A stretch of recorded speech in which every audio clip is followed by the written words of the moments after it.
ถ้าคุณเป็นคนหนึ่งที่ใช้นาฬิกามาหลายรุ่นหลายแบบหลายยี่ห้อแล้วคุณเริ่มสับสนว่าวิธีการตั้งเม็ดมะยมตั้งเวลานั้นทำอย่างไรมีคำตอบในวิดีโอนี้เลยครับ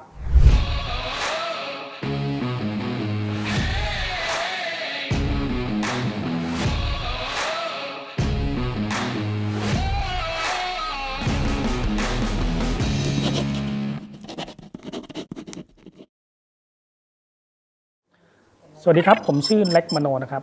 ย้อนกลับไปในวิดีโอที่แล้วผมได้พูดถึงเรื่องของการสันนิษฐานแน่นอนครับการสันนิษฐานเป็นเรื่องที่เรานั้นจำเป็น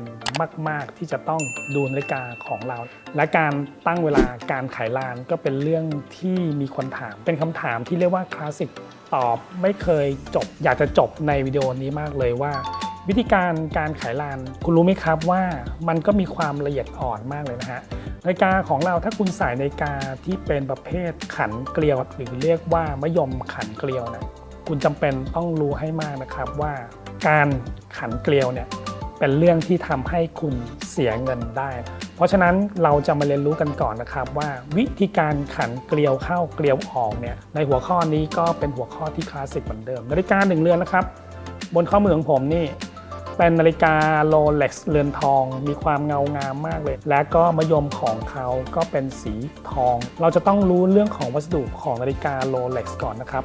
คุณรู้ไหมฮะว่าตัวเรือนของเขาเนี่ยเป็นทอง 18K แต่ว่ามะยมไม่ใช่ทอง 18K นะครับเพราะว่าเขาจำเป็นต้องทำแบบนั้นเนื่องจากว่าเม็ดมะยมในนาฬิกาโรเล็กซ์ประเภทพวกออยสเตอร์หรือในตระกูลต่างๆที่เห็นเป็นสีทองที่จริงแล้วมันมาจากโลหะที่เป็นทองเหลืองแล้วก็หุ้มด้วยทองคำ 18K เข้าไปถ้าคุณลองสังเกตนาฬิกาบนข้อมือของคุณสำหรับคนที่มีนาฬิกาโรเล็กซ์อยู่นะครับเวลาคุณขันเกลียวและคุณลองมองไปที่แกนของปลอกที่ติดกับตัวเรือนนะครับคุณจะเห็นว่ามันเป็นโลหะที่มีความแข็งสำหรับนาฬิกาประเภทพวกสแตนเลสหรือ2 กษัตริย์ก็จะเห็นว่ามันเป็นสีสแตนเลสและถ้าคุณเห็นว่านาฬิกาของคุณเป็นสีทองเหมือนเรือนนี้นะครับปลอกของเขาหรือเกลียวของเขาก็จะเป็นสีทองตัวเรือนของเขานั้นเป็นวัสดุนำเพราะฉะนั้นในการประกอบวัสดุเข้าไปเนี่ยจำเป็นต้องเป็นวัสดุที่มันสอดคล้องกันด้วยอย่างนาฬิกาเรือนนี้นะครับถ้าเป็นทอง 18Kในเกลียวหรือแกนของเขาเนี่ยที่เห็นเป็นสีทองเนี่ยก็จะเป็นทองด้วยเช่นกันนะครับเพราะฉะนั้นมะยมของเขาเนี่ยก็จะเป็นส่วนของเกลียวในนะครับการขึ้นลานนั้นจำเป็นที่คุณจะต้องเข้าใจในเรื่องของการขันเกลียวก่อนถ้าผมขันเกลียวแล้วปีนเกลียวอันนั้นแหละเป็นจุดเริ่มต้นที่คุณจะต้องซื้อเม็ดมะยมหรือเปลี่ยนเม็ดมะยมใหม่และมันจะบานปลายมากกว่านั้นถ้านาฬิกาของคุณจำเป็นต้องเปลี่ยนเม็ดมะยมนะครับคุณจะต้องทำการล้างเครื่องด้วยเช่นกันเพราะฉะนั้นการขันเกลียวจำเป็นต้องถอยหาเกลียวให้ได้ก่อนเวลาที่คุณต้องการขันเกลียวล็อกยกตัวอย่างเช่นเวลาเราขันเกลียวล็อกเราจะต้องหมุนเกลียวขึ้นนะครับแต่ถ้าคุณเป็นคนหนึ่งที่หาเกลียวหรือแกนกลางไม่เจอคุณจำเป็นต้องถอยหลังนิดนึงเพื่อให้เจอเกลียวก่อนเพราะฉะนั้นคุณถอยจนเจอจังหวะกลึกนิดนึงครับคุณจึงจะหมุนเกลียวขึ้นเพื่อล็อกเม็ดมะยมให้นาฬิกาเราเนี่ยน้ำไม่เข้าและเราก็จะต้องทำการพิสูจน์นาฬิกาของเราด้วยนะครับว่าเกลียวเม็ดมะยมของนาฬิกาเราเนี่ยมันหมุนได้กี่เกลียวโดยปกติของนาฬิกาโรเล็กซ์ได้ประมาณ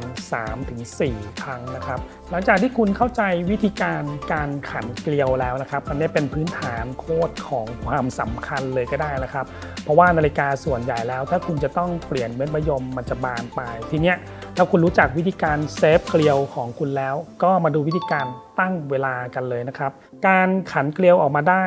สปริงของเม็ดมะยมมันจะเด้งออกมาเองนาฬิกาทุกยี่ห้อจะต้องทำแบบนั้นทั้งหมดเขาถูกออกแบบมาให้เป็นแบบนั้นแต่ว่าคุณยังตั้งวันที่และเวลาไม่ได้นะครับแสดงว่ามันเป็นจังหวะที่คุณสามารถหมุนขึ้นและเป็นการเก็บสำรองพลังงานเข้าไปนะครับหมุนแค่ประมาณ 2-3 ครั้งเพียงพอแล้วนะครับถ้าคุณใส่นาฬิกาเรือนนี้แบบสม่ำเสมอแต่ถ้าคุณใส่นาฬิกาเรือนนี้ไม่บ่อยให้คุณขันเพิ่มเอาสัก5 ที10 ทีก็ถือว่าเยอะแล้วนะครับทีนี้แหละผมจะมาบอกวิธีการตั้งเวลาครับ ถ้าคุณมีนาฬิกา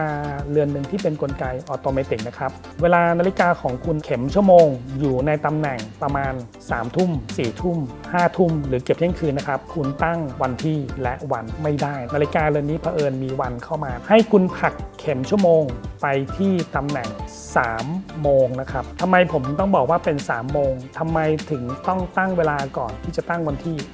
เราลองคิดถึงกลไกภายในนะครับนาฬิกาเมื่อเวลามันใกล้เที่ยงคืนเขาจะมีตัวเกี่ยวหรือตัวแตะเขาจะทำหน้าที่เข้าไปเกี่ยวที่เฟืองของวันและวันที่ถ้าคุณทำการตั้งวันที่ในช่วงเวลาที่กำลังจะแตะจานวันที่ของเรานั้นจะเสียนะครับถ้าตำแหน่งเลขวันที่ในนาฬิกาบนข้อมือของคุณนั้นอยู่ไม่ตรงกันเป็นสัญญาณที่เริ่มบอกนะครับว่าจานวันที่ของคุณเริ่มเสียนะครับวิธีการดูแลรักษาง่ายมากเลยครับเสียเงินครับเปลี่ยนจานวันที่นั่นเองแต่เมื่อนาฬิกาของคุณถูกเปลี่ยนจานวันที่คุณก็จะต้องโดนโอเวอร์ฮอลเครื่องล้างเครื่องอยู่ดีนะครับสรุปเคล็ดลับของการตั้งเวลาและเป็นการถนอมเวลาคุณต้องทำทั้งหมด3 อย่างนะครับ 1. ถ้ามะยมของคุณเป็นมะยมเกลียวขันเกลียวแบบไม่ให้ปีนเกลียวนะครับ 2. ถ้านาฬิกาของคุณเป็นออโตเมติกคุณจำเป็นต้องขึ้นลานและต้องขึ้นแบบถูกวิธีนะครับอย่าขึ้นลานเยอะเพราะมันจะทำให้กลไกของคุณนั้นหรือกระปุกลานของคุณ